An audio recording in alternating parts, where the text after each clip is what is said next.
Hello, good day everyone. আজকে আমি আপনাদেরকে দেখাবো যে ল্যান্ড সারেন্ডারের বিষয়ে, যে ল্যান্ড সারেন্ডার কখন করতে হয় সেটার আমি বিস্তারিত আপনাদেরকে দেখাবো। যারা এই ভিডিওটি দেখবেন তারা বুঝতে পারবেন সহজেই যে ল্যান্ড কীভাবে সারেন্ডার করতে হয়। আমি এখানে দেখাচ্ছি যে এখানে ল্যান্ড সারেন্ডার করা হয়েছে 3.05 মিটার, কিন্তু এটা কেন? এখানে যে বিল্ডিংটা দেখতে পাচ্ছেন এটা একটা 10তলা বিল্ডিংয়ের প্ল্যান। আর 10তলা বিল্ডিংয়ের প্ল্যানের ক্ষেত্রে এখানে জমির পরিমাণ 13.5%। এখানে দেখতে পাচ্ছেন যে জমির পরিমাণ 13.5%। 13.5% জমি হলে আপনার কতটুকু সেটব্যাক পাওয়া যায়, অর্থাৎ ভার পাওয়া যায় এবং ম্যাক্সিমাম গ্রাউন্ড কভারেজ পাওয়া যায়, সেটা আমরা একটু দেখি। এটা যদি দেখি তাহলে ইমারত বিধিমালা 2018 অনুসারে যদি 8 কাঠার ঊর্ধ্বে হয়, তাহলে দেখতে পাচ্ছেন যে 8 কাঠার ঊর্ধ্বে এখানে জমির পরিমাণ প্রায় 8.20।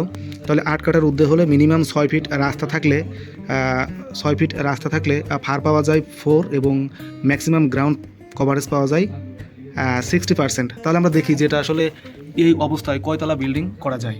তাহলে এখানে আপনারা ফার পাচ্ছেন কত? 4। আর এখানে ম্যাক্সিমাম কভারেজ পাচ্ছেন 60%।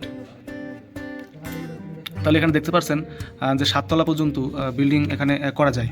কিন্তু অনেকে এই 7তলা বিল্ডিংয়ের চেয়ে বেশি হাইরাইজ বিল্ডিং করতে গেলে তখন ল্যান্ড সারেন্ডার করতে হয়।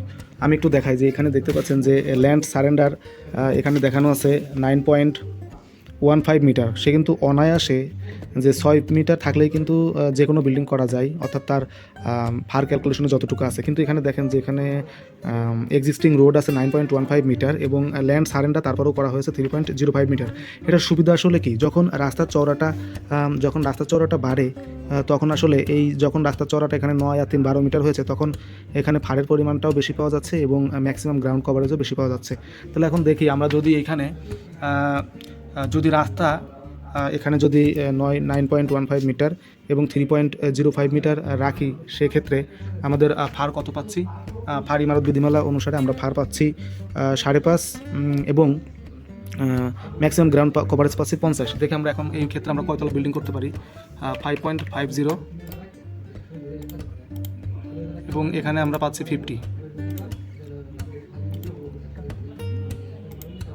যদি দিই, তাহলে এখানে দেখতে পাচ্ছেন যে এখানে 12তলা বিল্ডিং আমরা পেয়ে যাচ্ছি। তাহলে অনায়াসে এখানে আমরা 10তলা বিল্ডিং করতে পারবো। ভিউয়ার্স, এরকম একটা বিল্ডিংয়ের আমি ফার ক্যালকুলেশন দেখালাম। এখানে দেখেন যে 9.15 মিটার রাস্তা এবং 3.05 মিটার ল্যান্ড সারেন্ডার করা হয়েছে। এই ক্ষেত্রে যে বিষয়টি লক্ষণীয় সেটা হচ্ছে আপনাকে অবশ্যই ল্যান্ডের জন্য যতটুকু সারেন্ডার আপনি করবেন অবশ্যই ওটা ছাড় দিতে হবে। এখন পিছনের দিকে যদি এখানে দেখি, এই বিল্ডিংটাই দেখেন যে এখানে দেখানো হয়েছে semi basement ground plus 9 storey, total 10তলা বিল্ডিং এবং একটা সেমি বেসমেন্ট করার জন্য অনুমোদন হয়েছে। প্র্যাকটিক্যালি আপনাকে যে বিষয়টা কাজ করতে হবে, যদি আমরা ফ্লোর প্ল্যানে যাই, ফ্লোর প্ল্যানে গেলে অবশ্যই আপনাকে এই রাস্তা তো থাকবেই, রাস্তার পরেও আপনাকে 3.05 মিটার ছাড় দিতে হবে, তো 10 ফিট ছাড় দিতে হবে এবং সেটব্যাক ছাড় দিয়ে তারপর স্ট্রাকচার করতে হবে। এই ক্ষেত্রে অনেকে আমরা ভুল করে থাকি যে আসলে এই ল্যান্ড সারেন্ডারটা আমরা ছাড়ি না, যেহেতু হাই রাইজ বিল্ডিংয়ের ক্ষেত্রে নানা রকম বাধ্যবাধকতা আছে এবং এটা 2টা সিঁড়ি দেওয়া আছে, একটা লিফট কোর দেওয়া আছে। কিন্তু প্র্যাকটিক্যালি দেখা যায় যে অনেকে একটা সিঁড়ি বাদ দিয়ে দেয়। আসলে এখানে বাদ দেওয়ার কোনোই সুযোগ নাই, কেননা ভবিষ্যতে আপনি আপনার সঞ্চয় দিয়ে যে বাড়িটা করবেন, যদি ভবিষ্যতে এগুলো আইনগত কোনো সমস্যায় আপনি পড়েন, তাহলে কিন্তু আপনার বিল্ডিংটাই সিলগালা হয়ে যাবে। তো ভিউয়ার্স, যারা এই সারেন্ডার সম্পর্কে বোঝেন না তারা অবশ্যই এই ভিডিওটি দেখবেন। আর ল্যান্ড অবশ্যই ছেড়ে আপনাকে বিল্ডিংয়ের কাজ করতে হবে। প্রয়োজনে পিছনে যে সেটব্যাক সেটা আপনি একটু ব্যবহার করতে পারেন, কিন্তু রাস্তার দিকে অবশ্যই এই সারেন্ডারটা রাখতে হবে। আর সারেন্ডার না রাখলে সেখানে আপনি নানা রকম অসুবিধায় পড়তে পারেন। এবং সিঁড়ি 2টাই রাখতে হবে, লিফট করেও রাখতে হবে এবং সেমি বেসমেন্ট রাখতে হবে, কারণ এখানে ইলেকট্রিক্যাল পাওয়ারের ব্যাপার স্যাপার আছে। যাই হোক ভিউয়ার্স, আমার এই ভিডিওটি যদি ভালো লাগে থাকে অবশ্যই লাইক কমেন্ট শেয়ার করবেন। ধন্যবাদ।